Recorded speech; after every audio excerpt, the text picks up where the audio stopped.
All right, it's 2 o'clock, and we're going to go ahead and get started. We may have a few other people join us.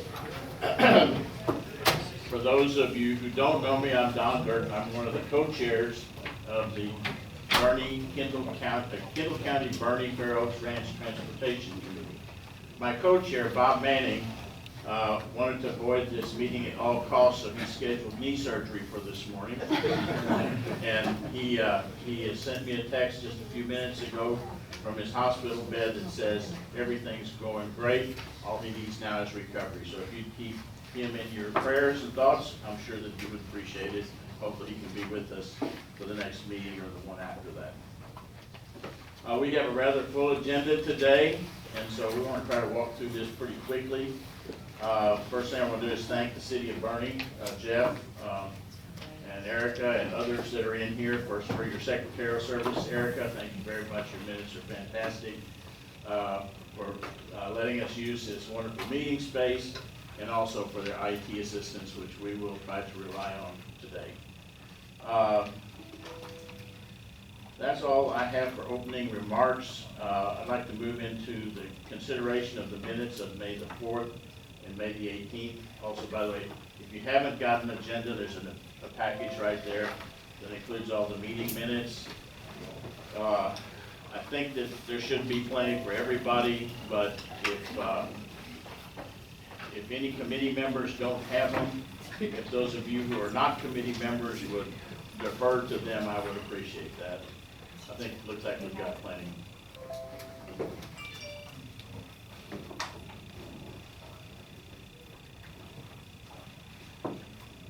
So moved to accept both sets of minutes as presented.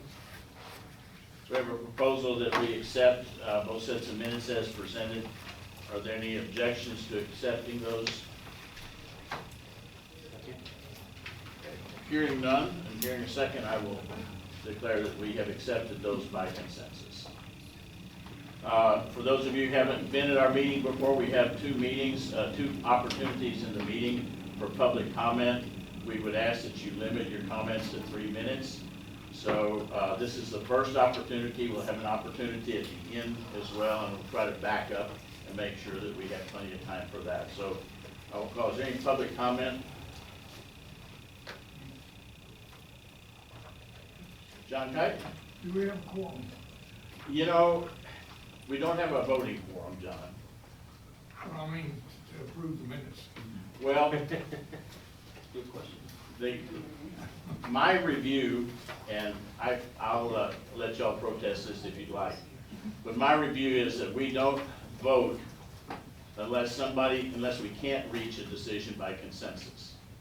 If we have a reasonable majority of the committee present, we will ask if there's consensus, and if there is, nobody objects, then we'll declare that decision either made or not made. If somebody objects to accepting that motion by consensus, then we vote, and at that point we would need 14 people to vote one particular way for that view to prevail. Well, I'm just curious, if we get somewhere we're gonna vote, Yeah. you need to know if we got Not, consensus or I not. think we have 14 people. We do not have a voting consensus if we get to a vote. So, just in full disclosure, if you want to hang something up, the parliamentary move would be to say, I can't accept consensus at this point. Mr. Chairman, we could always take his walker away from him. I would never do that.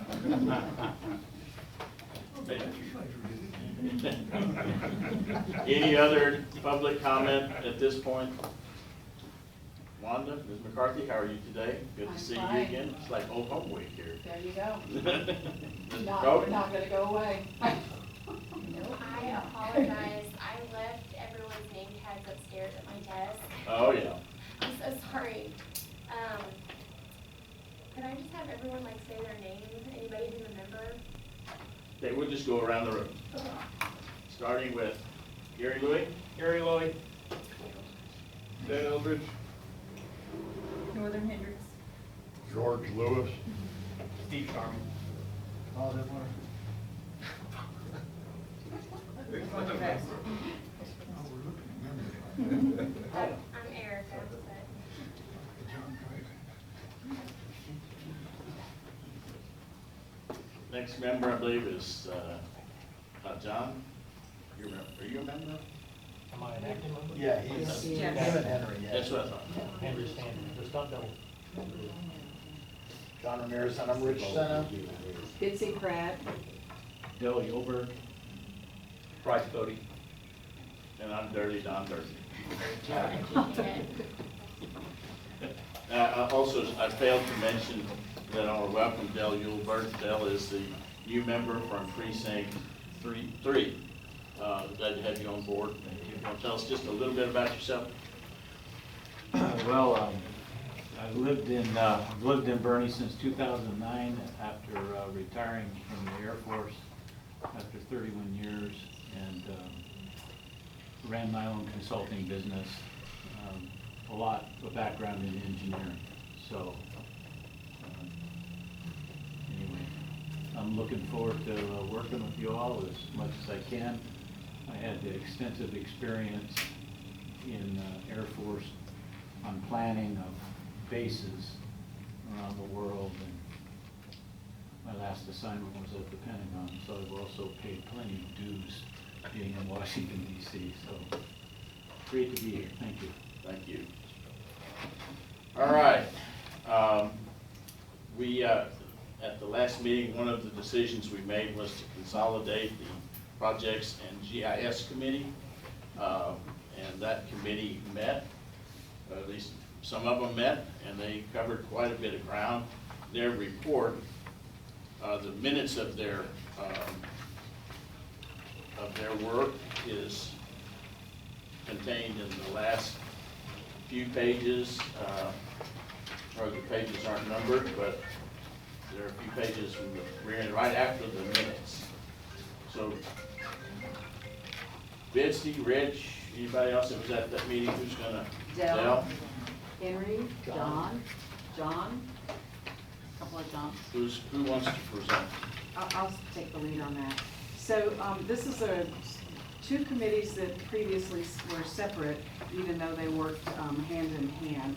I don't think there was anyone present from the GIS subcommittee, and there were 3 members from the old projects committee, John and Rich and myself, at the table.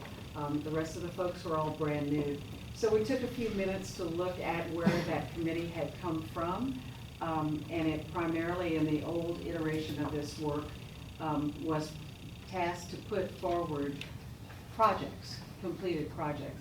And then this larger group after COVID decided that it would be in the best interest of the transportation work if we would put forth ideas to the larger committee so that the bigger table could have a say in whether these projects were valid, doable, and desirable.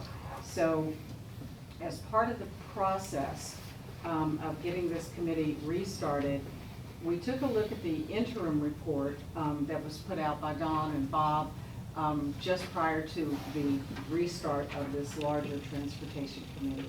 And we reviewed those items, but we also took a step back and looked at some 14 projects, and it's part of your packet here today, that had come out of the project subcommittee before COVID, and had apparently decisions were made about whether they should be pulled forward or not. And so we wanted to also take a look at those 14 projects and see if there was anything that we felt worthy of coming forward to the larger group.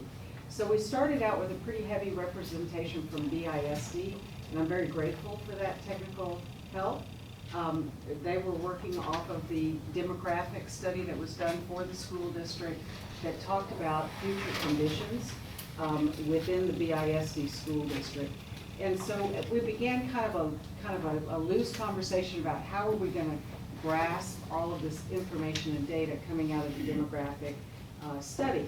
And it became pretty apparent that there were zones of intense need, such as the southeast area that we loosely defined as south of 46 and east of I-10. The next quadrant, so to speak, in the BISD area was the southwest zone, which is Bernie back and those developments along scenic route. The next area of pressure from growth would be the northwest quadrant, because of the development that's happening along West 46. And the least troublesome area was the northeast. However, subsequent drilling down into the data revealed that there are zones within the northeast section that have high needs in the more immediate future. And so we decided to approach our work by looking at these individual sections coming out of the BISD demographic report. And we looked at the demographic report and compared it to the recommendations that had been made in the interim report, and then looked at them also in that preliminary projects report that was developed prior to COVID. And the report kind of expands on that. We found that the area of highest demand in the school district, the southeast, only had one project that had been identified to aid in mobility in that zone. And then the report goes on to talk about all the different projects that were, appropriate, not mentioned, and so forth. And so I came up, in summary, we came up with some loose recommendations to take a look back at the original 14 projects in the preliminary projects report and see what you guys thought about advancing these back to the main table for a conversation. And they're enumerated here in the summary. There was an offer to consider expanding scenic loop to Quarry Road. I think currently it's expected to expand to Bernie Back, and as part of development plans, that some of the growth that's projected in the BISD report indicated there might be a need to go a little bit further.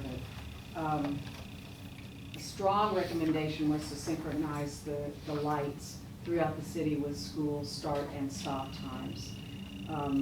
From the preliminary projects list, that number of 14, and I'm sorry, but those were add-ons to the recommended projects in the interim report. So then we looked at the 14, and we wanted to bring forward consideration of adding a center turn lane along Old San Antonio, in addition to storm and sidewalks from Herf Road to Cascade Caverns. Actually adding a center turn lane to Esser between 46 and 474, and expanding the current sidewalk on the one side of the street to include bikes as well as pedestrians if it's possible. We added center turn lane and sidewalks on School Street from West San Antonio to I-10. Don and I were just talking about that. There's a section of that area that might not be amenable to that suggestion because it would expand the roadway, and there are some heritage trees in there. And yet beyond that area is the monastery on one side and commercial potential tracks on the other side. So there's an opportunity there to make it a little easier for traffic turning on and off school to have a center turn lane. We thought adding a center turn lane and sidewalks along Johns Road to I-10 from School Street. It serves a couple of purposes. There are some apartment complexes and a development down there. There's a fair amount of school traffic going in and out of that area that might make things easier traveling along to I-10 on Johns Road. There are several areas that beg for opportunities, the solution of which is a policy change, and that may be handled in the UDC. I'm not familiar yet with that document, but there are neighborhoods that the bus drivers drive into, come to a certain point, and can see 50 feet away an entrance, a gate, to the next neighborhood. And yet they have to go back out on 46, come back in, and drive into the next neighborhood. And there's a couple of suggestions in there, one of which is to add a connector road between these developments of Herf Ranch and Creekside. We also want to discuss other options. Perhaps it's a hike and bike path or a safe passage for schools.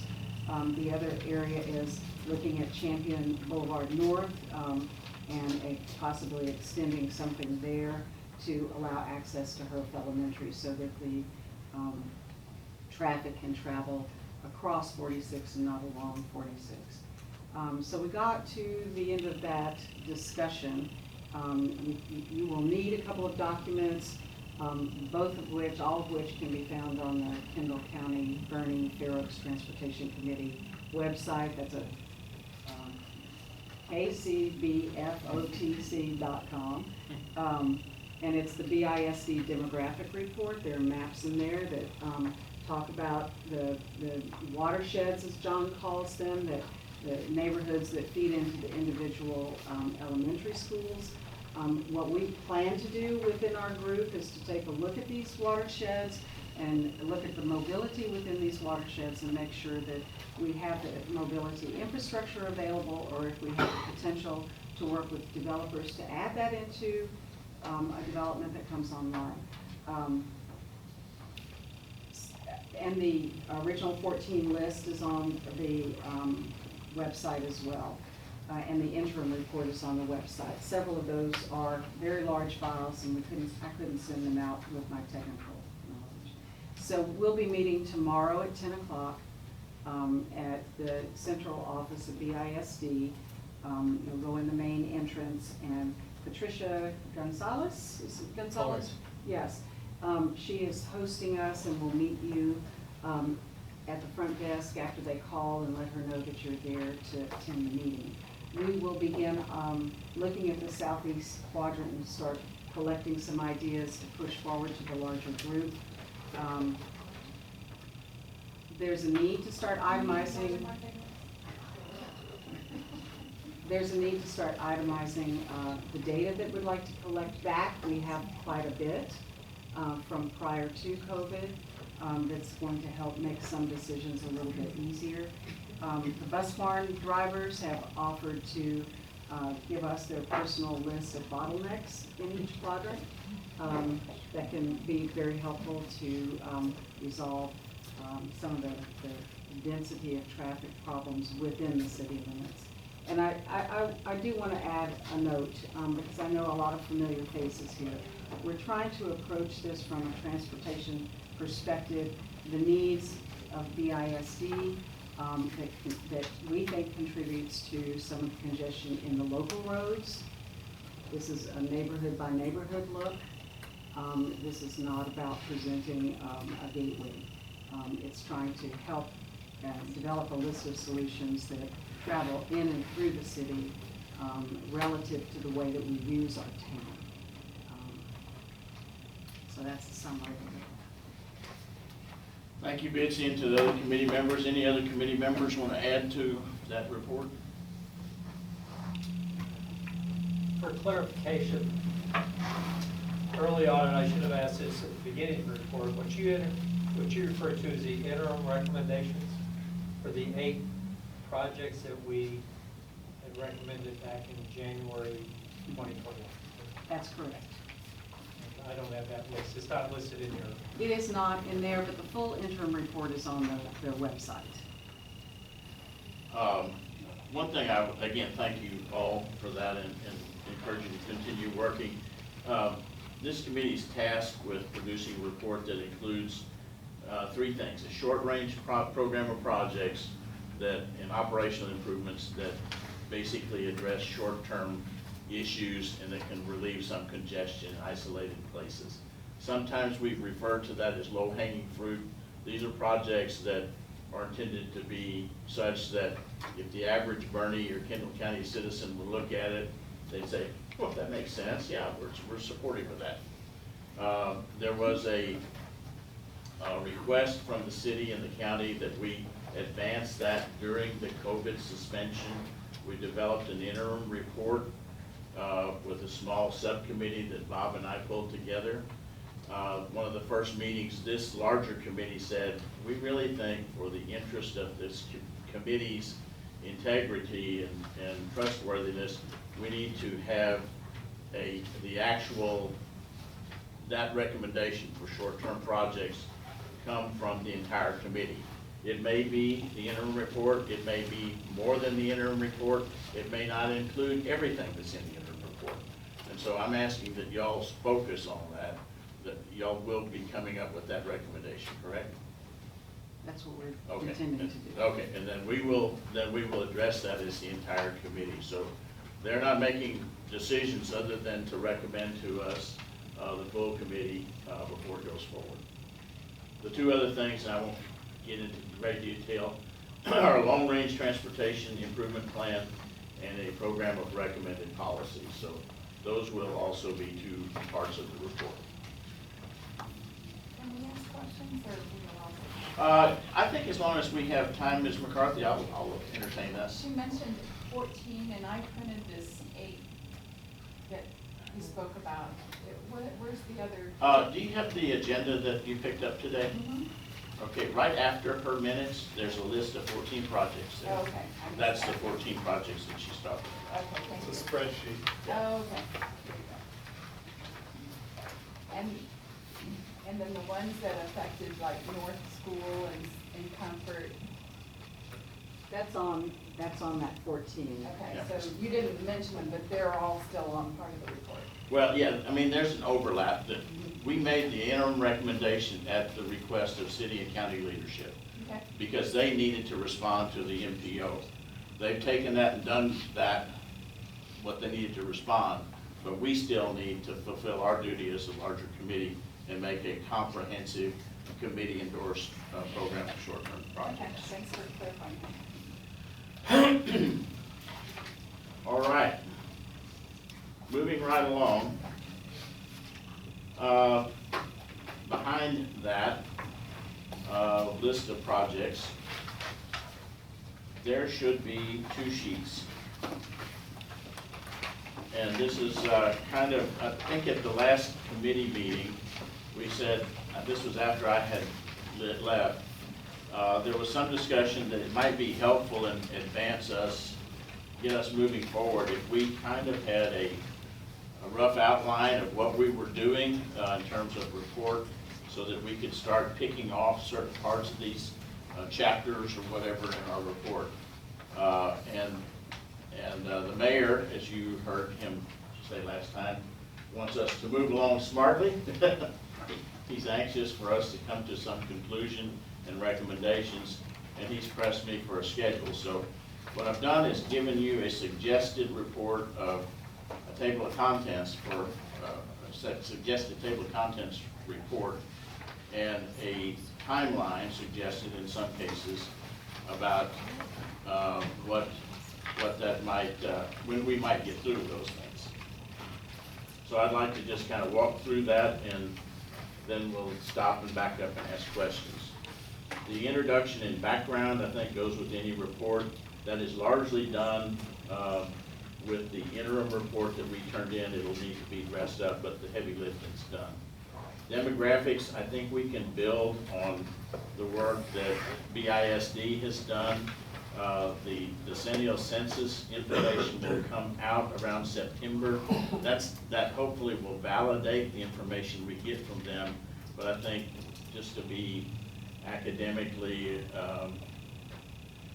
correct, appropriate, we should at least compare those two and make sure that we don't have any major disconnects. So that time frame is probably going to be later in the year. We could rely on BISD until the decennial census comes forward. I have an item in here called technological factors, and I don't know if we want to address that or not. And Ben, I'm going to look at you because you're the one that has been the advocate more than anything for how technology is going to affect transportation here. Do we need to have a whole chapter in that that focuses on that? So the thing is that if we're talking about autonomous vehicles, it's really funny. I actually got to drive somebody's Model 3 the other day, and we got on the highway, and she said, just keep your hand on the steering wheel, and it did all the work for us, right? So supposedly there's some people saying, oh, it'll never happen, that the computers can't handle it or whatever, and then there's others saying, like Elon Musk at Tesla saying, oh, no, we're working on turn by turn in city context, like, where it can literally drive you in the city. And it's funny, I was actually reflecting on this very question as we were talking earlier. what's his name was asked, Bill Gates was asked about when he shorted Tesla stock. And he said, you know, all I can tell you is don't bet against Elon Musk. And the point being that, yeah, there's some naysaying out there and it will never happen or what have you, but the fact is that, you know, people have done some pretty amazing things when they've put their minds and resources to it, whether that's reaching the moon or landing a rocket vertically. I guess, but my perspective is that I do think we need to include some technological factors and whatever those considerations might be. But I'll add another one, which is in the micromobility world, we're all familiar with scooters, but actually electric bicycles are taking off right now. I'm reading a lot about that. And they allow people to zip around, you know, their community, the kids to get to schools, what have you, without having to break a sweat, almost literally, you know, and actually enjoy themselves. In fact, people who ride them actually find themselves getting more exercise than on a standard bike because they enjoy it so much more. And so there are those considerations that I think factor into more of the walkability, bikeability mindset. And in those terms, I also think about the importance of making sure that walkable feature and bikeable features actually connect us places other than just provide exercise routes. You know, we tend to, you know, the old number 9 railroad, yes, I know it goes to Bernie Champion High School, it just so happens to go there, but honestly, it's designed more as a recreational resource than an actual way to get from A to B in Bernie. And I think we need to be thinking about that in the future as a way to do two things. We're pulling vehicles off the road when people are using alternate modes of transportation. And the second thing is obviously the rolling rate of a bicycle, electric bike, a scooter, whatever the future modes may be, is going to be far less impactful on whatever infrastructure. And so we can build infrastructure that's efficient both in terms of cost but also in terms of utility. If we can find our way to embracing a different paradigm of mobility than has been historically explored in Bernie, or this region, I'm sorry. So yeah, I think I would lean toward that we at least have some peace. Sorry, that's a long-winded way to put it, but That's how I gave you time to talk about it while you were talking about it. Well, and then there's also smart networks where literally you have transportation systems that are watching traffic flows and are able to adapt. So he would probably be able to say more about that. Yeah. So Another chapter, part of our deal is to recognize that economic development drives our community. There's good economic development and there's economic development that most of us would rather not have. And so I think what the charge from our court order says that we want to plan a transportation system that supports appropriate economic development. Steve Sharma, you representing the Economic Development Committee here in the county and the city of Bernie. I know that they recently have adopted a strategic plan, and that strategic plan recognizes quality of life and appropriate economic development. And so I think I'd like for you, if you don't mind, to be thinking about how we would encapsulate that and build on that and incorporate that into this particular report. I'd like to see us thinking about doing that by the end of July. we'll do. And maybe you want to pull some folks from the EDC and some other folks that have interest in that area as well. I'll talk to you about it. Okay. I think we need to describe the existing surface transportation system in Kendall County. And that is to describe it not just in terms of, we got this road here and that road there, but talk about the function, how the system works together. I think we all have we're familiar with our part of it, but very few of us would like back off and look at the county as a whole and say, well, we've got this interstate spine. There are these nodes that these more major roadways connect to, and then we've got another system of feeder roads. That's how the system works or doesn't work. There's some advantages to that system and there's some disadvantages to it. So I think first we need to understand what the system is that we have and that is being brought to pass. I mean, as we talk, they're expanding certain lanes and certain facilities, but we need to know what we're working with. So I think we can get that described by the end of June as well. So if anybody wants to take that on, that's another thing. Then I think we need to talk about what our goals are. And if you look at our court order, it says our goals should be to improve mobility in the county, to preserve the quality of life that we have here in Kendall County, and that we promote appropriate economic development. I think we need to flesh those out, and not with how transportation does that necessarily, but what does that mean when we say improve the quality or preserve the quality of life? I think it means something different to each of us, but there are pretty extensive academic discussions about what people in general consider to be quality of life. They're ranked, and I think presenting that for people to say, well, those guys really did consider that, might be helpful, give our report more credibility. Then we get into the short-term range of projects. I was hoping, Bitsy, maybe by the end of July we could get to something like that.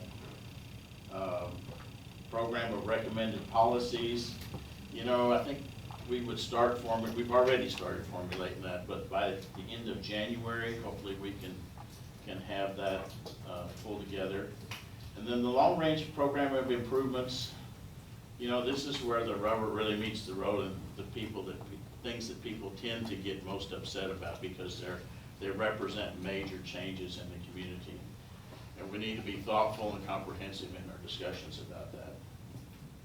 I think we need to wrap our report up in a draft document, and then we need to then present that to the community. Say, this is what we've come up with, what do y'all think? And when we take the comments from the community, and we take those comments and maybe modify the report, maybe just document the comments, and then we put a bow on it and hand it over to our respective sponsoring agencies, the city, the county, and the city of Fair Oaks. So, any discussion about what's missing here? So I don't know if it falls, you have funding in here, I don't know if it falls under policy recommendations, but you know, I was thinking about our last conversation about, you know, big developments basically being cul-de-sacs and not creating connectivity, dumping people onto feeders and saying, you guys deal with it, you pay for all that. I thought, well, and then meanwhile, I'm listening to a lot of discussion about bonds from BISD and from the city during the city council meetings. And I was thinking, well, what if, and the cost of transportation is so high, but I was like, well, what if we figured out ways to work on cost share solutions with developers to make sure that we get these connections, and they're built so that they can provide the type of mobility that we need. And so it's an incentive approach. So on the one hand, I was talking about the soft sell, of here's the vision, here's what it is to move into our community and to contribute to our community if you're gonna be developing here. The other one would be the carrot, which is, and if you do things by with these principles in mind and this approach and work with us, we could cost share potentially some of that construction without having to take it all on ourselves as taxpayers, but to actually share some of that with development dollars. And it's just a thought that I've been having, and it seems like it's relevant to this Would discussion. it fit in my view, it fits in the recommended policies. Yeah, okay. Yes, ma'am? Can you tell me your name? I'm sorry. Tana Fowler. That- I just don't think the developers care. I think all they're looking at is dollar signs. I don't think they care about what's happening on our roads. And they certainly don't project ahead of time. Thank you.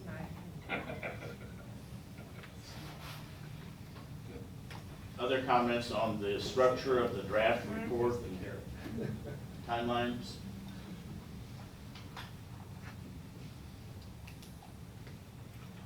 I'm not gonna call for consensus, because somebody will challenge it. So how are we gonna break up into other committees to solve these Well, problems? you know, there are a number of ways we can do this. Somebody can volunteer for this. The other way is I can volunteer you. So Don, I'm going to speak for the days you gave us about getting short-range program of projects and operational improvements to relieve congestion by July. We're, I think, all on board about that. I just want to consider this long-range program is going to be a huge conversation. I don't think the projects committee is the place for it to happen, personally. And so I'm hoping that you won't look our way when you get to that bullet point in terms of taking ownership of it. I think that's a very wise statement. I think that this entire committee needs to be engaged in that conversation. Yeah, I'll back up what Bitsy said, in that we're gonna look at the different sections, because most of the traffic, as you pointed out in your article, is within a few miles either way of 46. So when you get out to Waring, Welfare, Candalia, you just don't have the same degree of issues. So what we're gonna drill down into is each quadrant or slice of the pie in Bernie ISD. John has identified where the choke points are today based on the growth of subdivisions that are already on their way, they're being developed, or they're very close to starting development. We're gonna take a look at what future choke points are gonna be, and then the mayor asked us to come up with ideas. And we may not come up with a specific recommendation, but we're gonna share ideas as to something needs to be done, and then that is taken up by the whole group. Because it's not up to 5 or 6 people to say, hey, here's what we need to do. Is that right, Bitsy? That's correct. Yeah.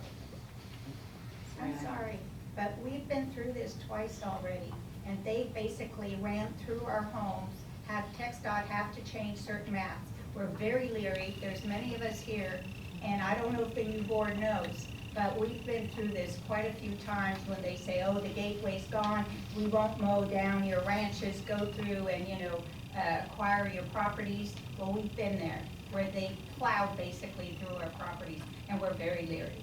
And didn't notify us, but notified every subdivision around us. But it literally went through our properties. But notified the subdivisions totally were all in the know. And they're compromised, they're trying to Excuse sell me, just, properties. I appreciate you being here. Just for our secretary's benefit, your name is? Theodore Kaufman. Okay. I am a landowner and also a realtor. There's trying to sell some of these properties that have been compromised and we can't sell them. Okay, thank you. And your name? Vialisa Germer. You're Miss. Yes. Sorry, can you say that one more time? It's Vialissa. Last name's Gerhard, Gerhard. Okay. Thank you. Okay, I'm sorry I interrupted you. Please proceed. Well, we're just, and Mr. Durden and I spoke the other day, and the stress, the toll that this has taken, because it's coming back and back and back. When I bought my property in 2010,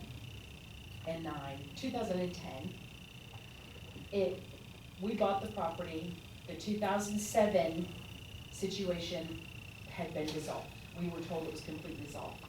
On my survey, I have nothing. I have no right of way for that old road. I have nothing like that.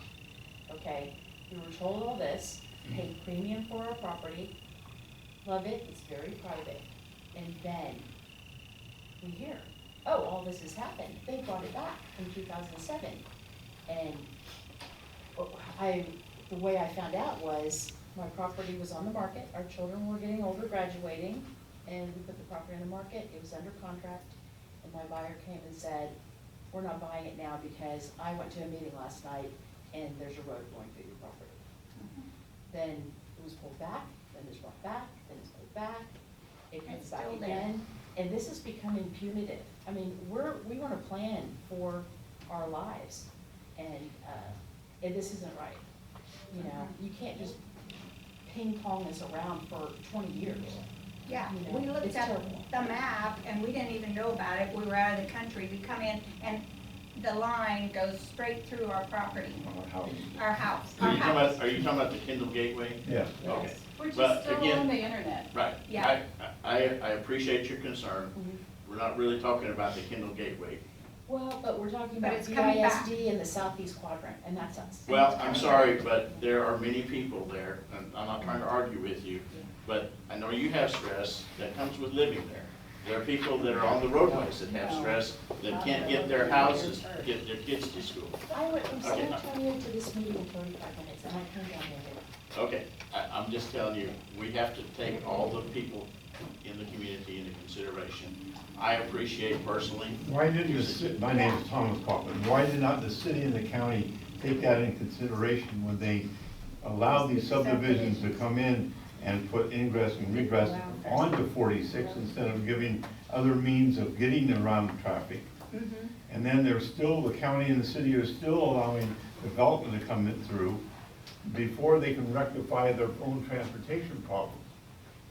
And the city, instead of putting limitations on vehicles coming in with signage or directions, all they're doing is coming and allowing more and more development without taking the time to do it. And these little certain steps you're taking now, the 14 steps you're taking now, are needed, true. But the fact of it is, you need to take steps and come out with something for a long range plan instead of doing it right away. Thank you. I'll tell you the frustration as a member of a county body that prevents us from doing some of the things you asked if we do, but that's not on the agenda, so we'll tie that conversation after this meeting, if you would, please. Other comments on the structure? I'm gonna ask that we table this until the next meeting, but that we consider, if you would look through that and see if there's something that you feel called to invest yourself in. No, Don, I would just add, under what you reviewed, where it says transportation goals, as we move forward, we need to constantly remind ourselves, what are those goals? And improving mobility does not require a loop around Bernie. It also talks about preserving the Kendall County quality of life. So I think it's important that we just remind ourselves of these goals. Our job is not to provide a 5-minute savings for a truck driver from Houston to Kerrville or San Angelo. Our job is to help improve mobility within Kendall County. And we just have to remind ourselves of that. Good comments. Yeah. I appreciate that comment, Good. and in fact, it's not our job to provide mobility for everybody that moves to Kendall County, but still wants to drive back to San Antonio to support that house that they bought in the country, and then take away from other people's land so that they can get there quickly. I agree with her completely. Our job is to improve mobility within the county.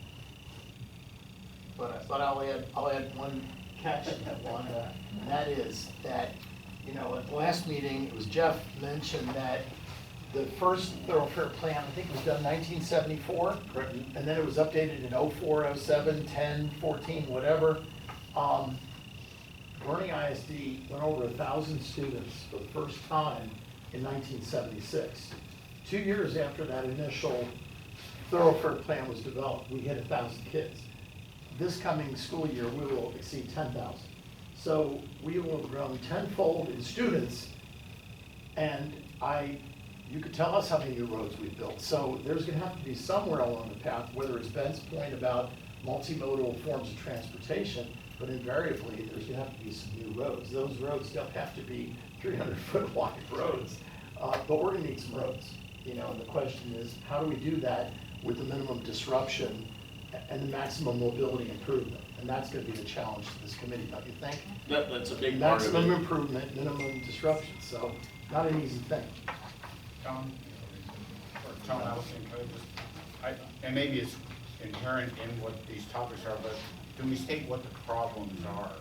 I mean, I think Rich and Wanda have talked about it. It's not the truck drivers going through, but what are the problems? Is it the school traffic? Is it the regular traffic going to work?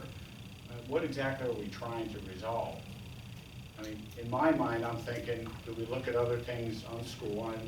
I'm just throwing this out there that when I drive and I'm stuck behind school, there's a bus, but then there's like 40 or 50 cars with one child in it going to the school.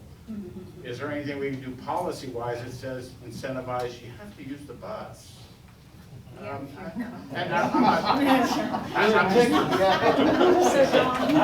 They do that over in a country called Russia. I understand, I'm just, if we look at the policies, part of it is roads, part of it, Ben is saying, I agree to e-bikes and stuff like that, but part of it is, how do we help ourselves? I mean, I think that's beyond the scope of this committee. I don't think we can social engineer our way out of this. I think we can recognize that contributes to the problem. But the fact is, congestion simply is too many vehicles on too few roads. Now, that either, to solve that problem, we either need fewer vehicles or more roads. So, I mean, it's simple. Well, Don, one point that John made at the last meeting was that every bus route that we have takes 36 cars off the roads. Now, as the community develops, and he also shared that an inordinate number of bus routes will come from the west side of Interstate 10 to the east side of Interstate 10, because we have no schools on the west side of Interstate 10. Yeah. Over time, that's going to change. Our next school will be on the west side of Interstate 10. And I think within 12 years, you'll see 2 or 3 schools west of Interstate 10. So all of a sudden, all those bottlenecks that occur going back and forth should be minimized as people have, as students have shorter trips from their home subdivision to their school. And right now, you've got kids on a bus for an hour, and that's one of the things, is not, John, that precludes parents from putting their kid on the bus. They don't want them on the bus for an hour. If it's 30 minutes, that's one thing. If it's an hour, it's another thing. So I think as the community develops and we are smart about where we put schools, I think that will help the issue, don't you? And then also to add on, because why you take such a big interest in improving this is where you go to school and how you get to the school in the 2-mile ineligible zone, as the quotation marks as we say it. If you make the school, the subdivision around there block off the walk path or bike path to that school, you just destroy the whole ability for that school to, the watershed.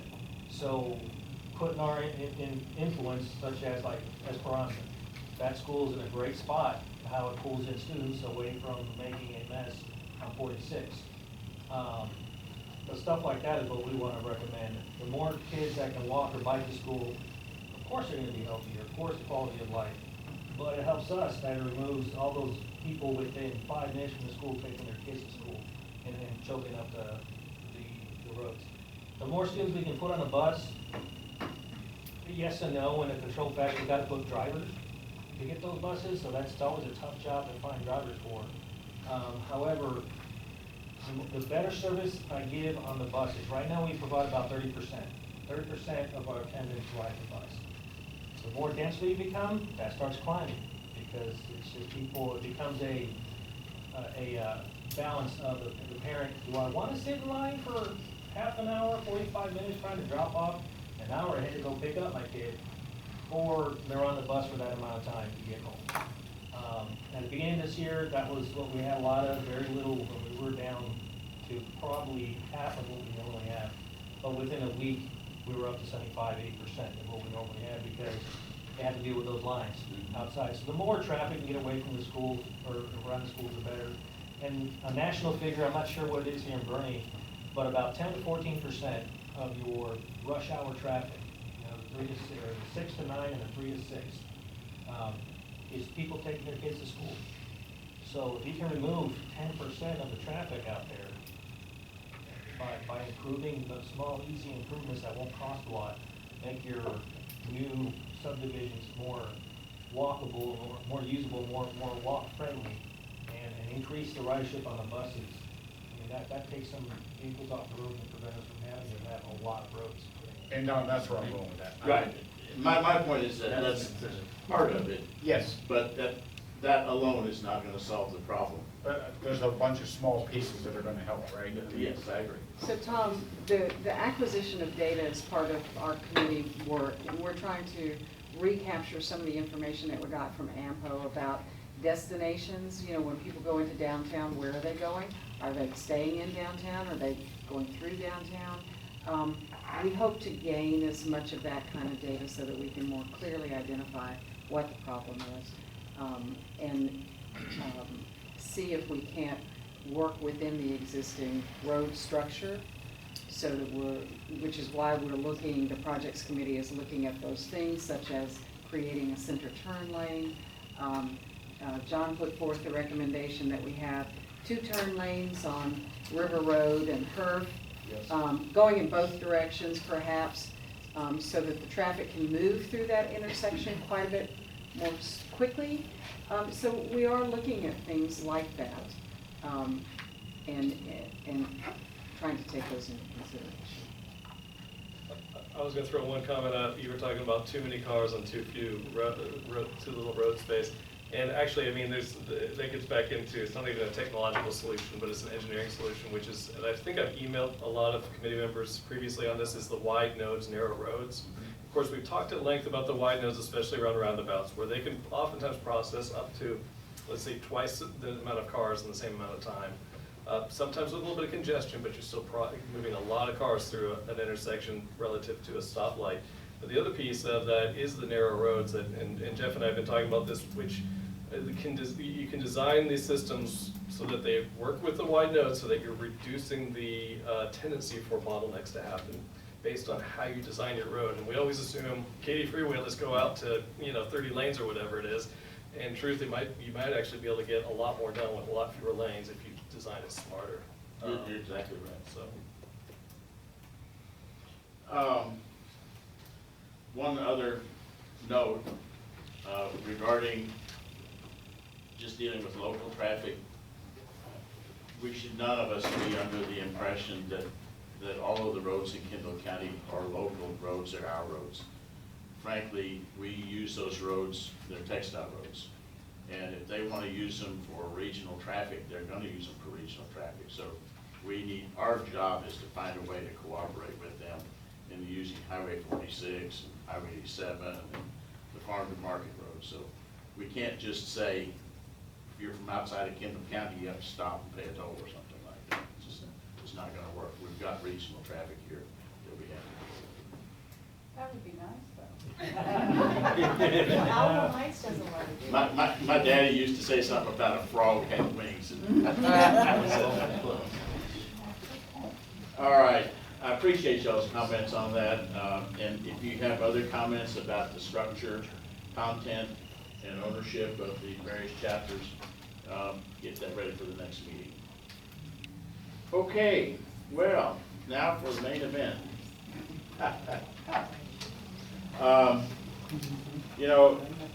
After Rich's presentation, I think it was last meeting, where he talked about the BISD demographics, and the mayor's talk about we need to hurry up and get done.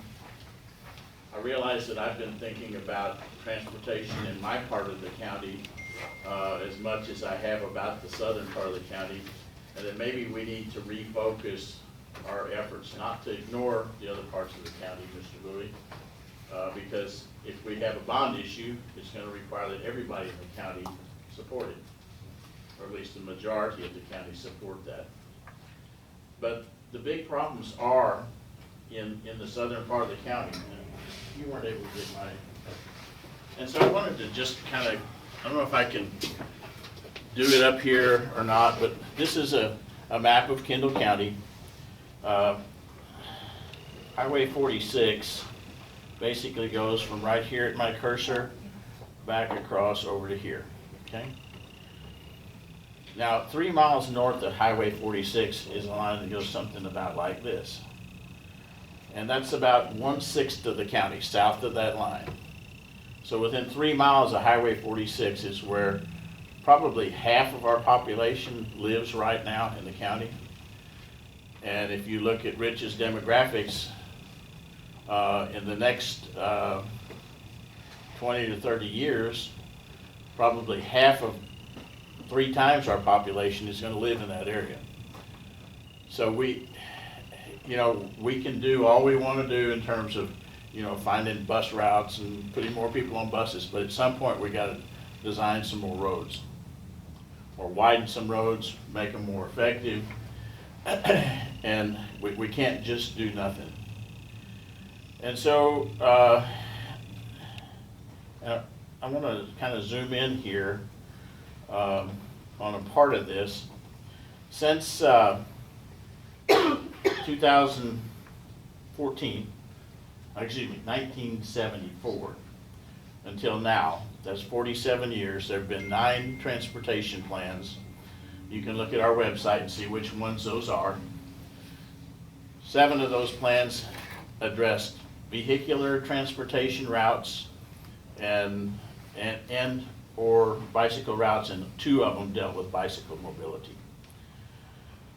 Every one that addressed the vehicular routes had a road that went from basically Highway 46, which I think is right here.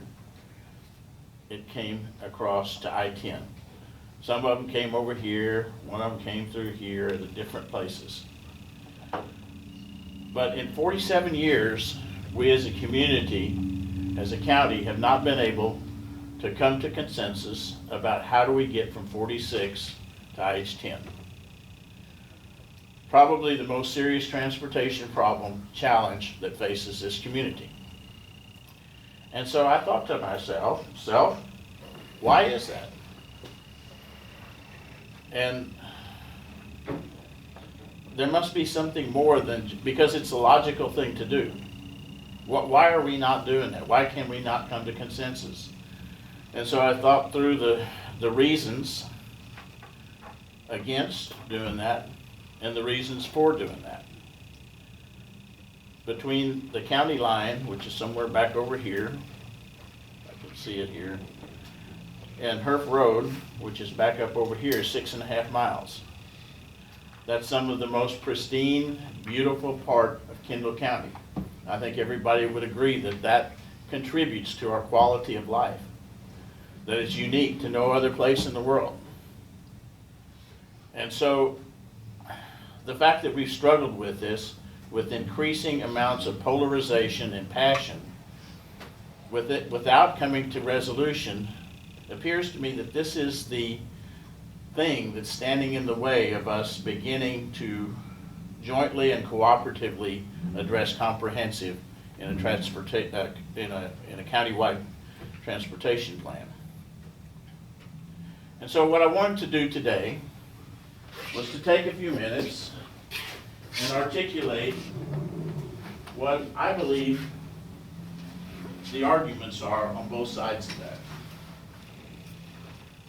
I think that when a person is able to put himself in his opponent's shoes and articulate his argument, and his opponent is able to do the same thing, you begin to have some, at least common understanding. Maybe you still will agree to disagree at the end of the day. But I'd like to take a few minutes and see if we understand the different sides of this issue, in the hope that digging around in there, we might find some kernel, some opportunity to find a way to move forward. For those who believe that it should not be built, I think that these property owners believe that they should not be displaced by roadways that are planned and built to address congestion that's the result of growth in the region. And this piece of paper is in your agenda packet if you want to follow along. And even if you're in that corridor, and even if you're not displaced by the connector, your quality of life is going to be irreparably damaged by the additional growth that transportation facility engenders. Third, that the area to be traversed by this connector, that is the Cibolo Creek and its associated areas, riparian areas, is an environmentally sensitive area that will be irreparably damaged by the roadway and the decreased growth that comes with that roadway. And fourth, there are other solutions to the problem that can be pursued in light of this to solve the problem. That's what I understand the argument against that connector is. There may be other facets, and we'll dig into that shortly. Those who believe that the southeast quadrant connector should be built say it's clearly the most apparent, logical, and cost-effective solution.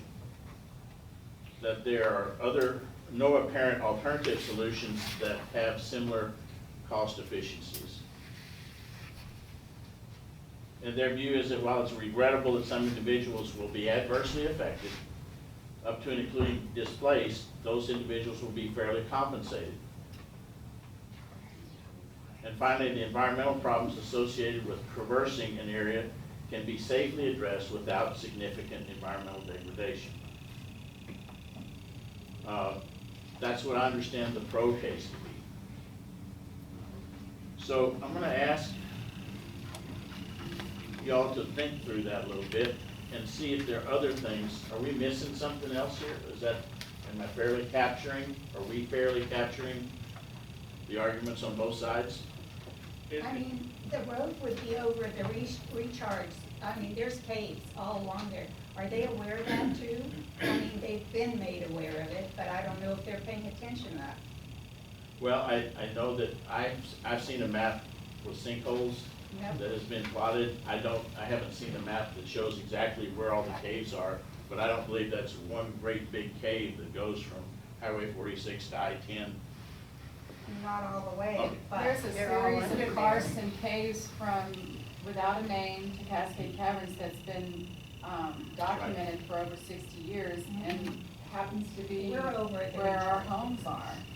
And it is predominantly rural, so people that are used to having a 1/6 of an acre plot in a subdivision don't consider the same way that we feel about our land.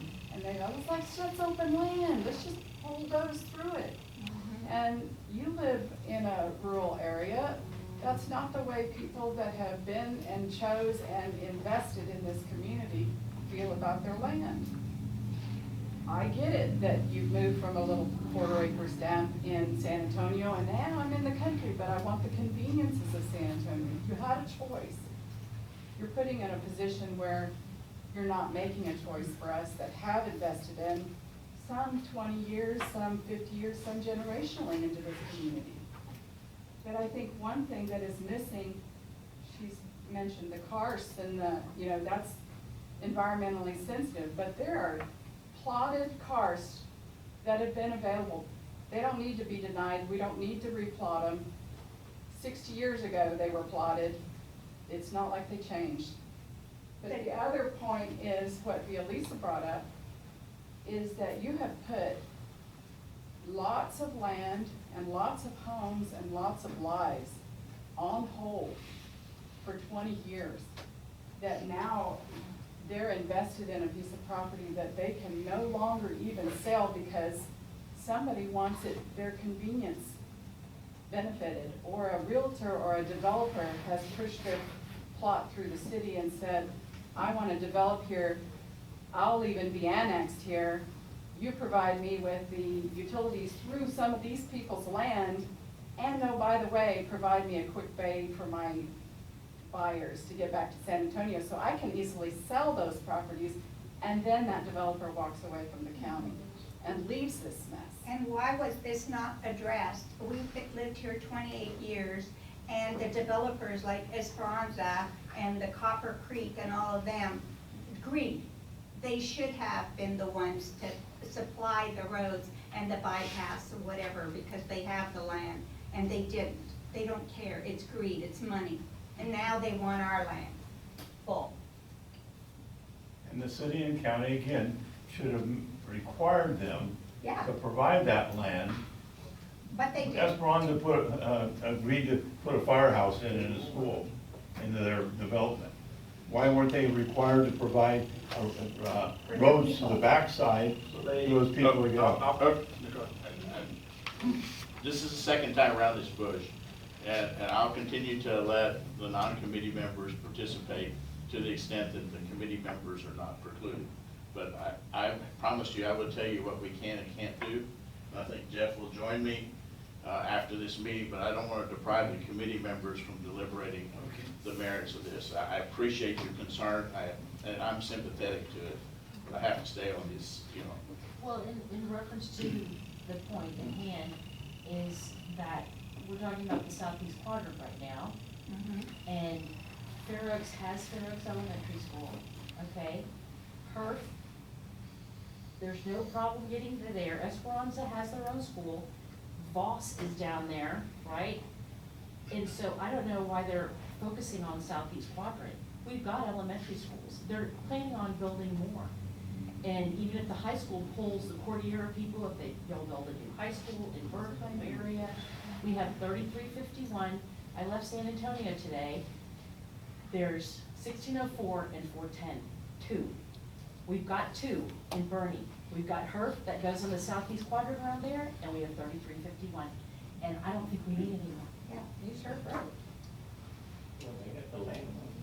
We have the land on 3351 to expand if we want to. You got a Mr. Zupa? Commissioner Durden, thanks for the opportunity. We've been down this road before, and I appreciate the comments of y'all that are past, at least with coming up with ideas. But 3351, that's a logical solution. We own the land, they make it wider, brings people from the north to the south. And it doesn't interfere with the lives of those of us that live in the south. Herf Road, we'll remember when we did the TxDOT Gateway Loop many years ago, it came down to Herf Road or something farther down the southeast quadrant. And the call was made to do Herf Road. And that was going to be the magic road that brought everyone from 46 and north to IH-10. And shortly after it was built, all those rules changed. And it became just another place for a commercial thoroughfare.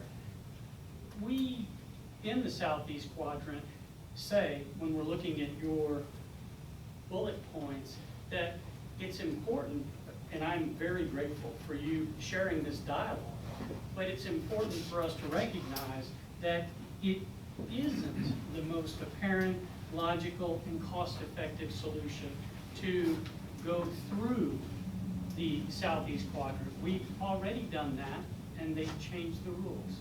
And we can do it on 3351 at a much more cost-effective rate.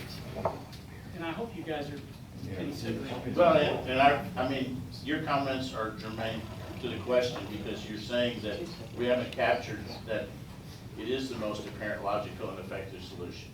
So is there anybody here that is in favor of that connection that says it is the most logical, effective solution?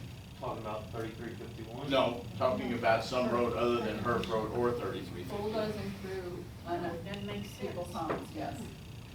That's, You know, if I could kind of take a little detour here for a second. No pun You're, intended. you're referring to the southeastern part of Kendall County. What our subgroup is going to be looking at is the southeastern part of Bernie ISD, which is different. It's much larger than the southeastern quadrant of Kendall County. And when you look at our demographer divided our school district up into 86 planning units throughout Bernie ISD. And they contacted every homeowner who has 20 or more acres of undeveloped parcels to see what their short and long-term plans were for that property. No, they No, don't. they didn't. Not everybody. Okay, maybe I'm I out. should, maybe I should. I would not say everybody. Okay, maybe not everybody. All of us have a. Well, let's put it this way. They If represented you read the 270-page report that I read 3 times, okay, prepared for us, and it's like, oh my God, to read this thing, it's a lot. Okay, and then you look at the number of houses or apartments they're projecting in each planning unit over the next 5 years, over the next 10 years, you'll see that it's many, many thousands of homes and apartments that they're expecting to be built. Our hope, quite frankly, is that some of the growth, most of which was in the latter half of this decade, will actually be in later years, because, wow, it's almost mind-numbing to see what the growth expectations are. But having said that, in the southeastern quadrant of our school district, there's an estimate of 4,700 new housing units. Over half that number, a little bit over half, is in Bear County, outside of Fair Oaks Ranch. So it's not Kendall County. We're talking along 3351. We're talking along Dietz Elkhorn, just south of the county line, where Lemon Creek is going to be, where the new HEB is going to be built.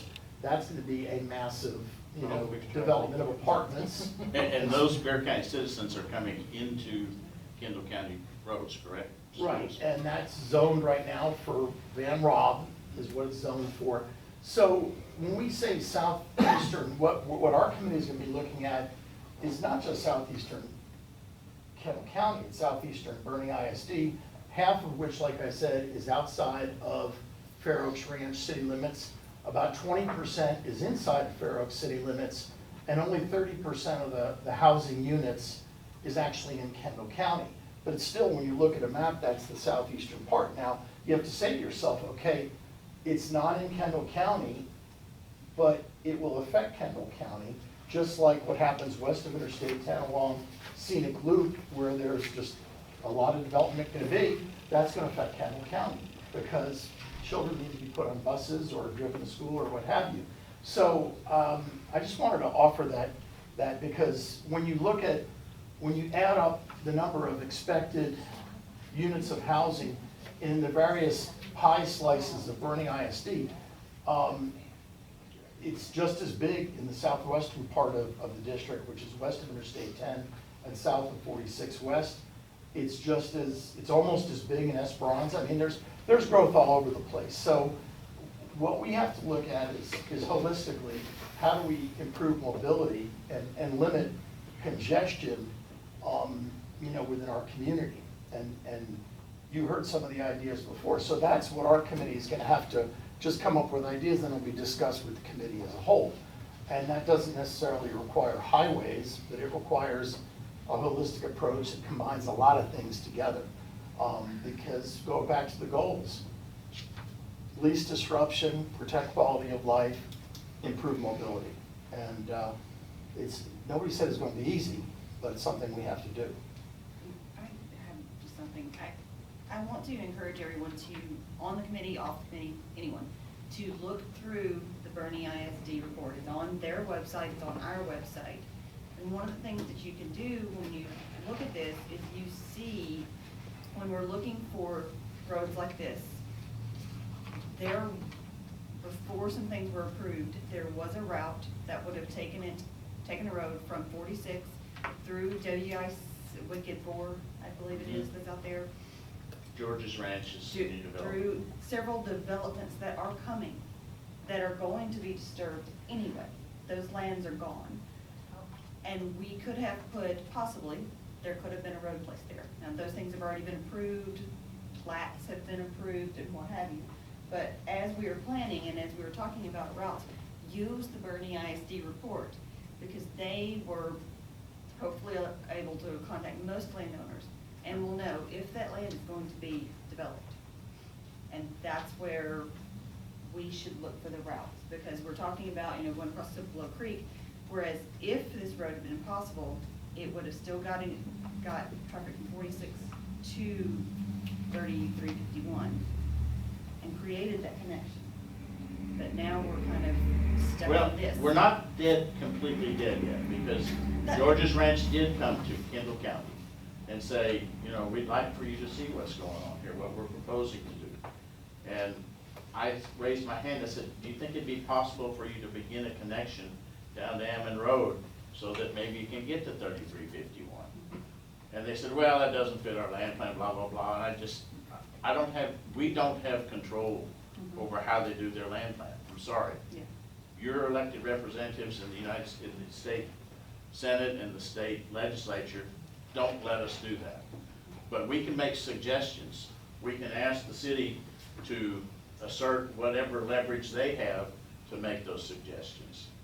But those are exactly the kind of things that we're trying to do within the boundaries of the authority and the wherewithal that we have. So there are other solutions out there. Thank you.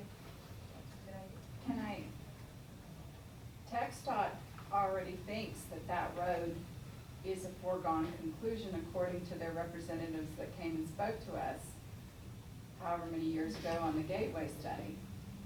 So their idea was this developer is gonna do this, and then we're going to put a road through non-developer owned properties to get quick access to 3351 through Ammon versus then driving another 2 or 3 miles down to 3351. That's the same attitude as what this gentleman was discussing and I was trying to prepare before, is that the developer walks in, makes the rules, they're gonna walk out with the profits. They're asking the city to do eminent domain and TxDOT to do eminent domain. Well, that's Sultan Falls ranches, that's Reed ranches.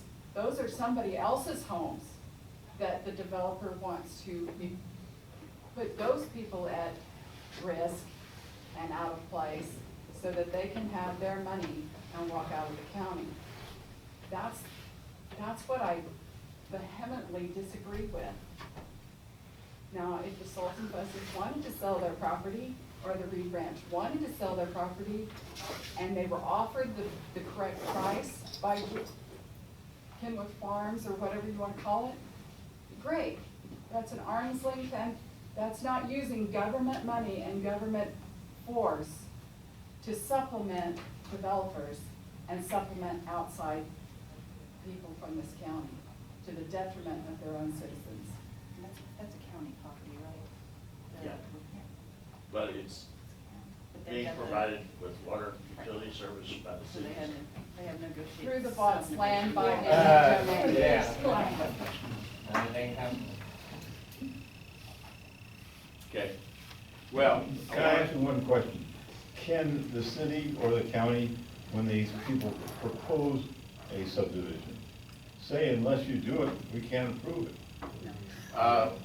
We did that on Lily Ranch, how many times, Ken? 3, at least. And they finally said, sorry, you don't have the authority, we're gonna do it anyway. So, But you can prevent them from having access to water and sewer. No, sir, no, they're bringing the water from Bear County. That's not a foregone conclusion. And I'll comment, like, for the city side, our major thoroughfare plan is basically to help when developers come for the city to ask for roadways as part of the development. So if you look at Regent Park, or you look at South Glen, or you look at Esperanza, you look at Ranches at Creekside, those roadway networks that are being added as part of those developments are because they're on the major thoroughfare plan. If we didn't have them on our thoroughfare plan, we couldn't ask the developer to provide those. Now, as Don mentioned earlier, state law is very pro-development right now, so talk to your congressman. But there's state law and there's Texas Supreme Court law that we're only allowed to ask for so much of their roadway. So even like Regent Park in Southland, they gave us the right-of-way to build a future 4-lane road through there. But by their development, by the number of houses in their development, they only had to build 2 lanes. So we got the full right-of-way, which that's a huge step, is just getting the land. But they only had to build 2 lanes. And that's because it was in our thoroughfare plan. You're at least able to get them to give that land. Right. So you can then later develop it. Correct. But that's So you because have the access to and do that's so. it's because it's on our thoroughfare. Right. And same so on, say, Old San Antonio. Old San Antonio Road has been on our thoroughfare plan for years, and as little sites develop over time, you slowly get more and more road. If you ask me today to go improve Old San Antonio, I'm gonna tell you it's gonna take years of me doing eminent domain and requiring land to be able to improve Old San Antonio, or School Street. I can't do it right now. The road isn't, the right-of-way isn't wide enough. But by having a major thoroughfare plan, if a developer shows up, the city is allowed to request a dedication of road or right-of-way as part of their development. So it allows us to get the developers to provide that as part of their development. So said another way, given the authorities that the city and county currently have, the way, the only leverage you have on developers is if there's a plan that Correct. forces them to actually take it seriously. Correct. Otherwise, we're at the mercy of people selling their land, the developer developing it, and then there's no option. Correct. And so to your point, sir, is some thoroughfare, other than Herf Road, which as I understand is a foregone conclusion. It's built, yeah. Exactly, and so is the development around it, and obviously some rules changed. But we gotta, from a long-range point of view, we have to solve that part of the county. Correct. And the other part too is if the developer ever approaches city council about some sort of agreement of any kind, so Esperanza was mentioned earlier, the Esperanza developer chipped in over $1 million to build Herb Road. They got built several years ago. So that was part of that development agreement, helped build the Herb Road that we drive on. And a water treatment plant, right? Sewer treatment, money for that as well, correct. And a fire station site, and eventually they have to buy us a fire truck too, so. You know, one thought that comes to my mind is, yes, you know, what committee members think. You've got local solutions and you've got regional solutions. We are, in our subcommittee, we're just digging into each slice of the pie in Bernie ISD, which is the big driver of traffic in Kendall County. I mean, this is where the most densest population is in the southern part of the county. We're digging into that now, and frankly, in looking at the numbers, it became clear to me that, let's say in the next 12 or 13 years, we have to build 3 elementary schools. Well, just looking at the numbers, it seems to me that 2 ought to be west of Interstate 10 and 1 ought to be out in Bergheim. And once you do stuff like that, instead of having high school students drive from west of Interstate 10 all the way to Champion, mucketing up traffic in Bernie, they can hopefully stay in a high school on that side of the freeway. Same thing for our next middle school, which may not happen for another 10 years, 11 years, 12 years, but it's going to happen. Same thing with elementary schools. So if you look at this data and say, what comes to mind are things that we ought to do that relieves local congestion, you know, I think, quite honestly, to me, it's a totally separate issue than anything that came up with the Gateway. I mean, I don't think this committee was formed to try to develop Gateway 2 or Gateway 3 or whatever the heck people were talking about. I think it's how do we relieve traffic.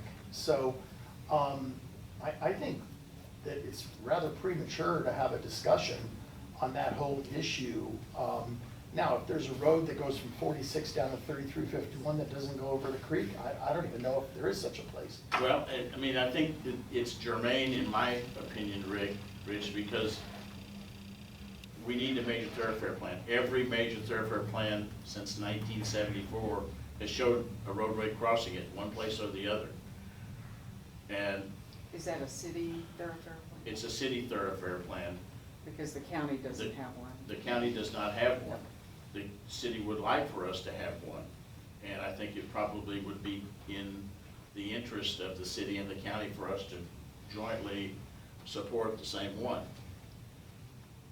But I'm saying if we've had this in some major thoroughfare plan and it makes so much sense and we haven't done it, what are the arguments for and against?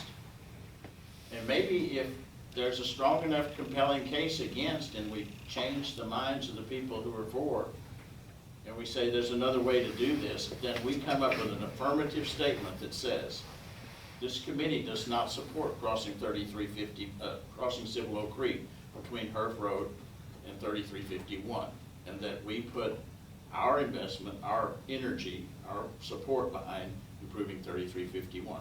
That's a plausible intellectual position. I just don't think we have enough data to say that at this point. What kind of data would what That's kind a wonderful question. You always ask great questions. Oh, what do you think? Yeah. Well, so about the data, I'm not really sure. I know from the project subcommittee, the data that we're looking at is just simply population growth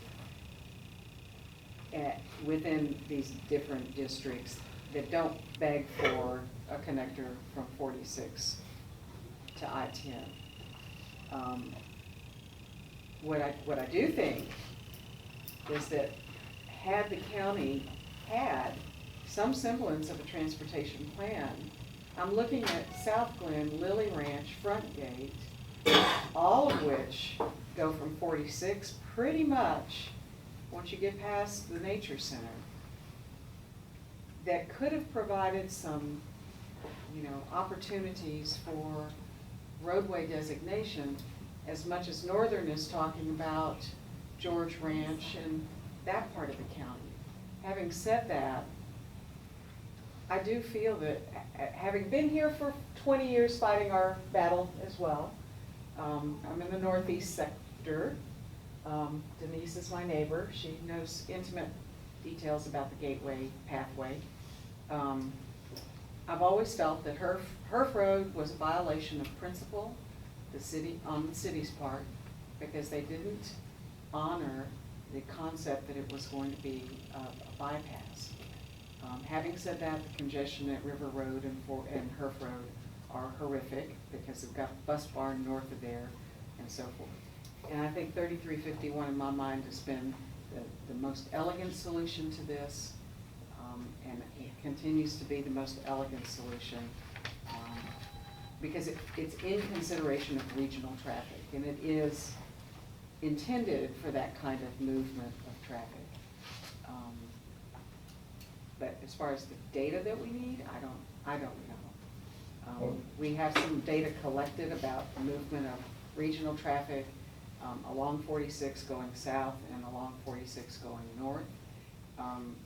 Both of the east quadrants in the Gateway showed the most significant amount of traffic moving west on I-10 and east on I-10. Those numbers in that data bank were quite different than the numbers that we've seen historically. So I would think that one of the pieces of information, once we start talking about a regional topic or a larger topic like this, I think that would be, that data would need some clarification in my mind. Well, I know that Bob Manning has asked Ben, I think he forwarded you some emails about some karst experts in particular. One question is there any place in there, without saying you want to put a roadway through there, is there anywhere that you could cross the Cibolo without jeopardizing its environmental wherewithal?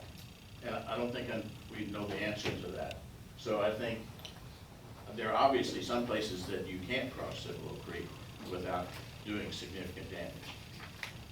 But maybe we could get an answer to that. Second question I have is, how big would 3351 need to be?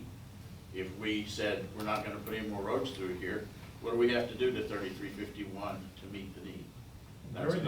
During the Gateway study, the state has said that 3351 is designated as a 4-lane with a center turn lane, and they just said the money has not been set aside to do that yet, but that was their way of kind of appeasing us at the time, saying that is in their plans to do so. Recommended by them. Well, that doesn't, I mean, maybe we need to encourage them to make it 3 lanes in each direction. I don't know, or make it a freeway facility. Yeah. I mean, that's the kind of input that we need for this long-range plan, but we need to come up with substantive fact reasons to do that if that's what we're choosing. Yeah, I think if you spoke to the leadership of the city of Fair Oaks, they will tell you that they support the widening of 3351. They, in their perfect world, they would like to see the main road go behind that little strip center, and then reemerge with 3351 later down the road, because I don't think they want a 4 or 5 lane road that abuts going into some very nice neighborhoods, just like nobody else would want that. But they're very open to that. So I know we have Marcus as a representative from Fair Oaks, and we have another position that's open, but having spoken to their leadership about it, I think I'm expressing what their interests are. They support that, but they would like some tweaks on it, and according to them, TxDOT seemed to be open to working with them, so. Has your group ever thought about allowing somebody or having somebody from TxDOT be part of your group to have that access to that information? I did the traffic analysis on 3351 when TxDOT was looking at designing it. The schematic shows 3 lanes, but it wasn't looked at as a controlled access facility. And there's subdivisions that are popping up all along there, and you're gonna have stoplights along there. And then my traffic analysis showed right there where Old Fredericksburg Road and all that tied in there at I-10, it backs up for about a mile. And so there's a considerable amount of demand, and that was for traffic for like 2035 when I looked at it about 4 or 5 years ago. So, I mean, I don't think that's the solution, just adding more lanes, because every time you put a signal there, you know, as the subdivisions pop up, it's not gonna carry as much, you know, it's not gonna carry 3 full lanes of traffic. So Steve, what if they did something like a limited access facility, like Wurzbach Parkway or something like that? Did you have to say? We did not, but I think the development's already going in along there. It's gonna be really difficult to do that. I'm going through something similar on 360 in Austin, where we are trying to make that a controlled access freeway.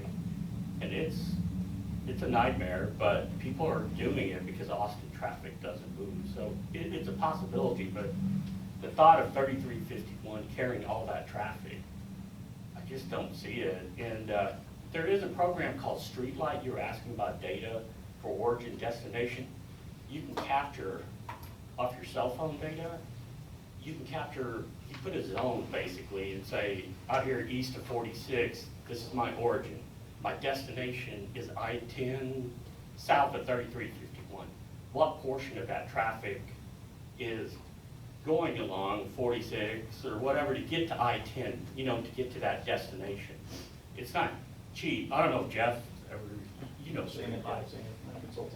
Yeah, so we use it quite a bit. It's pretty accurate. It gives you good information, but it's about $10,000 to, you know, get 50 origin destination zones. I think AMPO offered that. It's very useful for something like this.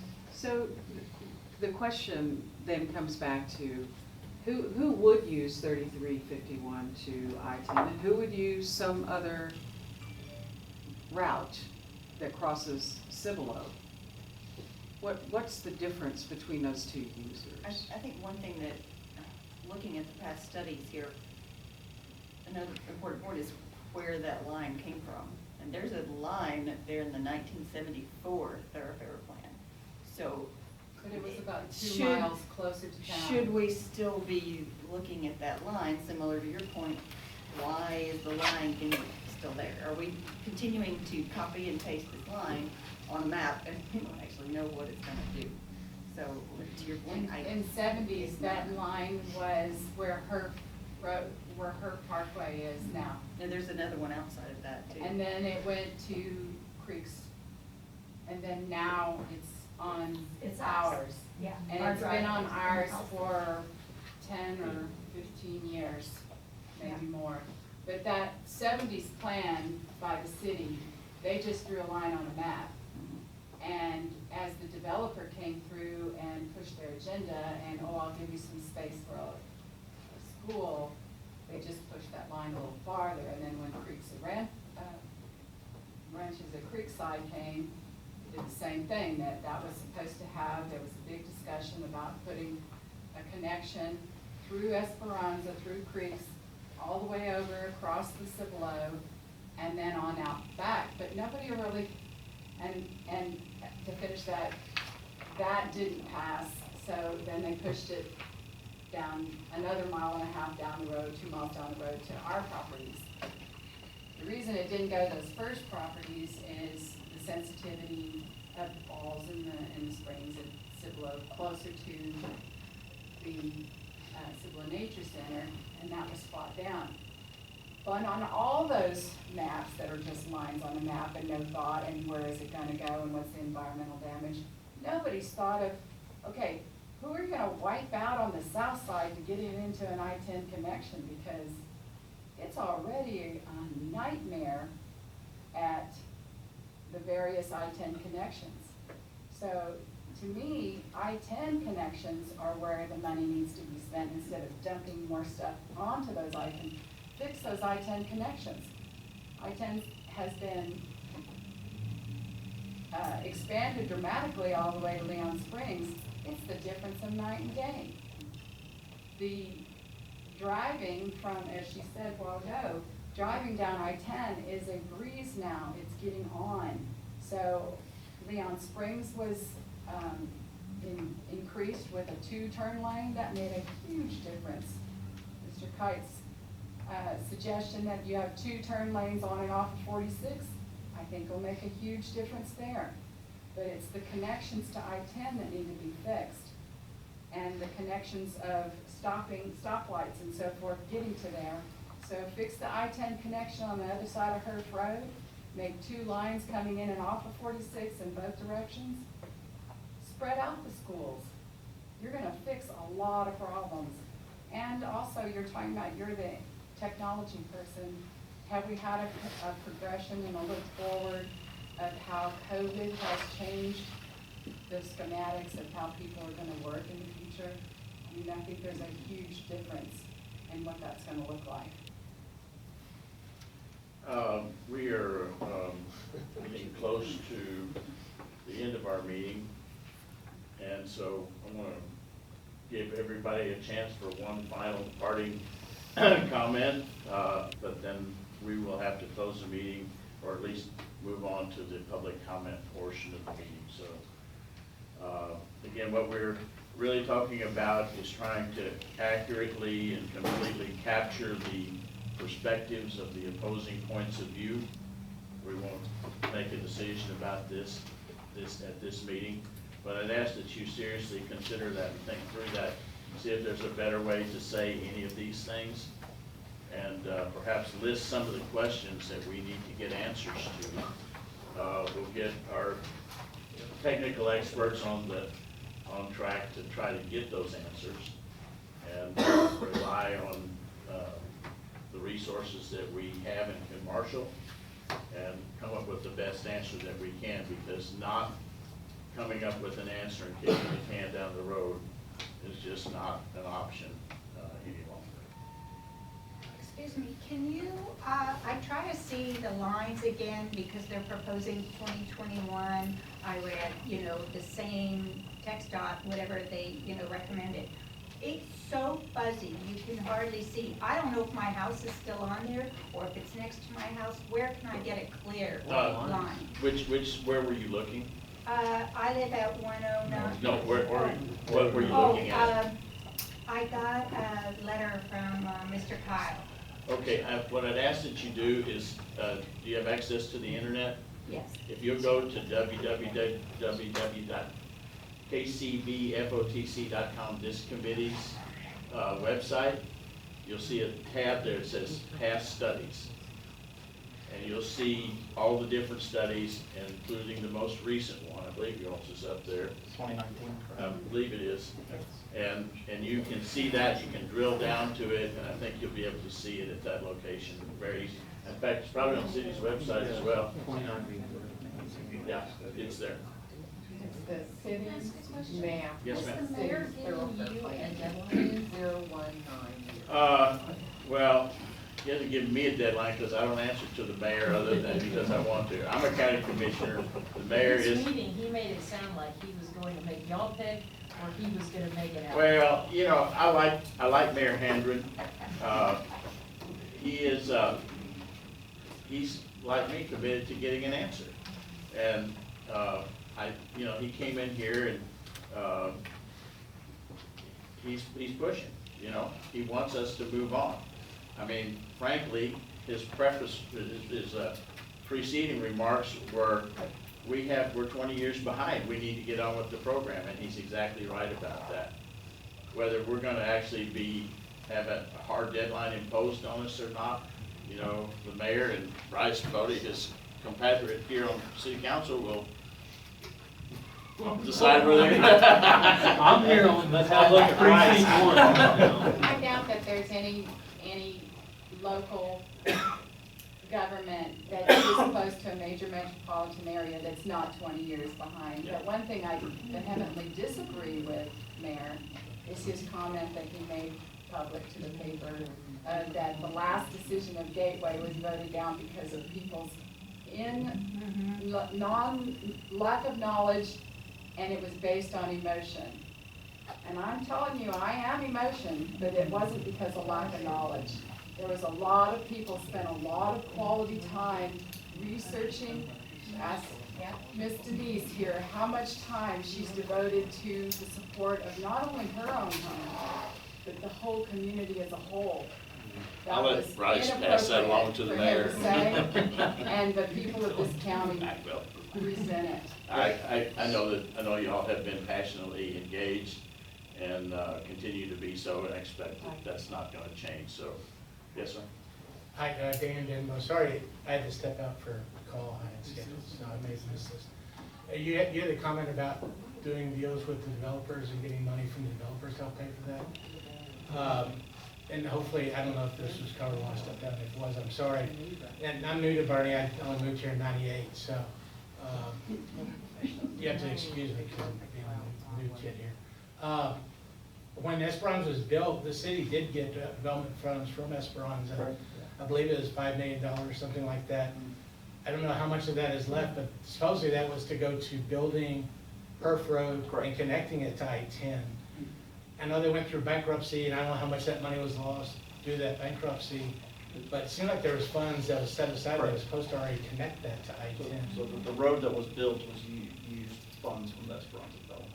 Okay. Built there today, correct? And that was supposed to go to I-10 originally as part of that plan. I think if that is done, I think that there's no solving this, and not solving where I want to live, and not solving the Esperanza people want to drive through my house, that's fine.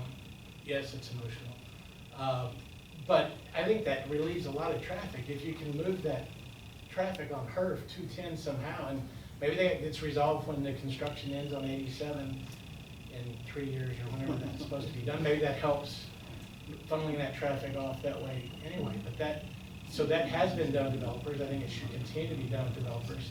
Unfortunately, the county, as he'll tell you, they have no power to do that or stop anything that's happening.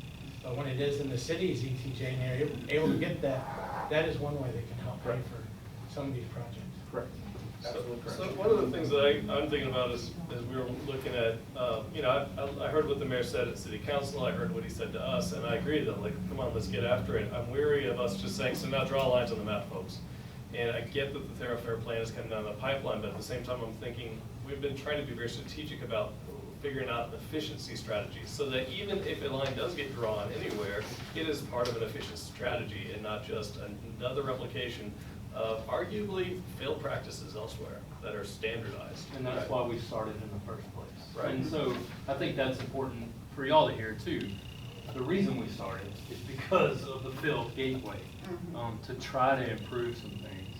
And so that needs to be a reminder for us too. I mean, that's why we're taking a look at these short-term projects and all of that to make sure we're intentional about So one of the questions I was trying to ponder along those lines is how can we model efficiency scenarios? Is there a way to do that, or who do we work with to do that? To come up with, okay, say we change this to, if we change the nodes here and we adjust the turn lanes or what have you, and we can look at how that can shift efficiency. So the MPO's San Antonio model has not all of our roads, but our major TxDOT roads, but they don't even have a lot of our other city roads in that model.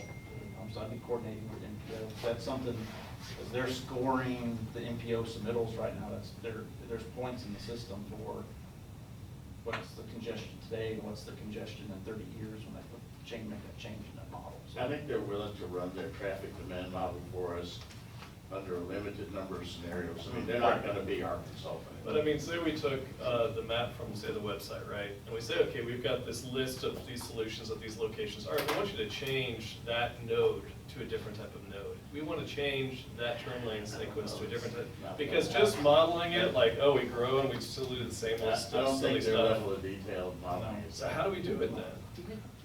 I mean, seriously, this is a pretty key question. That's how you do it. Say what? You pay for it. Well, or just Yes, ma'am? I was, Donna Taylor. I was just gonna say, I think Austin hired the Disney Imagineers several years ago to try to get out of the box that we were talking about with standardized ways of doing things. And they did help them out in some areas, but in other areas, they were just totally beyond being helped. Yeah. So they couldn't think. And so, I don't know if we could hire Disney Imagineers. But Steve, what were you gonna say on that? 'Cause I don't want to run continuous travel with the man. How about one hypothetical model, we shift the network considerably? I don't mind doing some synchro models, and I don't want to step on Jeff's toes because he's a city engineer, so I just don't want to go there if he, but. You can lose yourself in the minutia there if you're not careful. So. You could buy Jeff a pair of steel-toed boots. I don't wanna get too afraid of losing yourself in the minutia, but not doing the broad stroke, I guess, yeah. For balance. I'd be willing to help, but. Okay. I have two things that I'm We're going around I'm the room, we're supposed to sweeping say. here. Okay, so for one thing, Commissioner Durden forwarded me the information he got from the MPO from our maps, and unfortunately it is not as user-friendly or complete as I was hoping. They did summaries, and honestly, I think they missed a lot of things because they did like the top 10. Well, not among those top 10 was the mess over here at 5 Points. Oh, yeah. Everyone. School Adler. So I think from your standpoint, from our standpoint, we are gonna have to go line by line or re-engage and ask for the raw data and go, or have to go line by line, click on each line and read the comments and read the details. Second thing I have, the MPO has opened their Your Move comment input for their projects for the coming budget cycle. There are two in Kendall County. There is a sidewalk project. No, it is. Yes, thank you. It is the project number 60, sidewalk improvement between Main Street and Highway 46. And then there's also the Cascade Caverns roundabout and a little bit spider legs out from that. They are looking for public outreach opportunities. City of Bernie's project? Yes, that was City of Bernie's project. They are looking for public outreach opportunities. If anyone knows of a open house, I know they jumped into the P&Z open house last week. If you know of any other community gatherings where they could set up a table and kind of talk to people about this, that would be great. Please let me know. Otherwise, I think they are opening it up on June 15th for comment. And if you do not like what currently happens around Cascade Caverns, I would suggest. And I'll comment, there's a technical, I'm on the scoring committee. There's a technical scoring committee where the engineers get together and look at traffic models and numbers, and we score the projects for all the 61 submittals. But then there's also a separate public input section, and the public input section actually has quite a bit of points. So yeah, if you don't like the traffic on Cascade Caverns or Scenic Loop or getting from Old San Antonio to Cascade Caverns, please go to provide your public input about making that roadway. And I will say that is an outgrowth of the recommendation that came out of the interim committee, and it's on the current committee, subcommittee's recommendation, so everybody should support that. So one of the projects is number 60, and what was the other one? It's number 60 and project number 33. It's finally open. Their website is available right now. I honestly just Google Your Move, and it'll take you, it does not make you watch a short video this year, but then you can go to the maps of the project and see them all. All right, Mr. Zuflack, you're up. Thanks. Commissioner. I guess first I want to say thank you, because I think this committee is doing important work. And we hope in the end that what happens is better than what TxDOT did. What causes me pause, and no offense to Steve here, was how quick he said, well, 3351, well, that can't work because there'll be stoplights along the way. That's TxDOT in a nutshell. That's TxDOT in a nutshell. We hope you all think clearly and mindfully of the issue of maintaining the way of life that we have in Kendall County. This is a hugely important issue. And I think the minutia is super important, because the devil is in the details. And who knows, maybe Kendall County should think about hiring Disney. Because if they don't do something like that, and we just have another putting lipstick on a pig, we will wish we'd hired Disney, because in the end, we'll all still look goofy. So.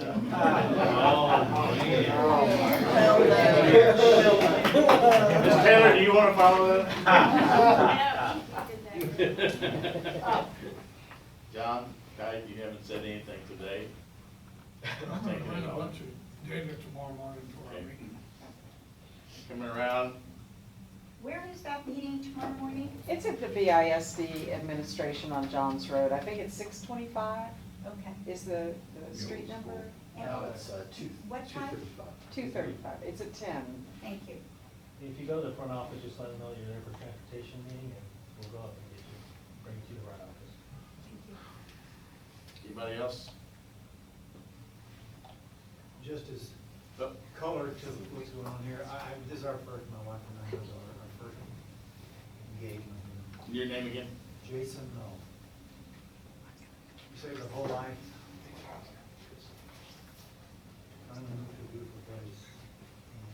And all expensive for a piece of property. And created our own little retirement home out there.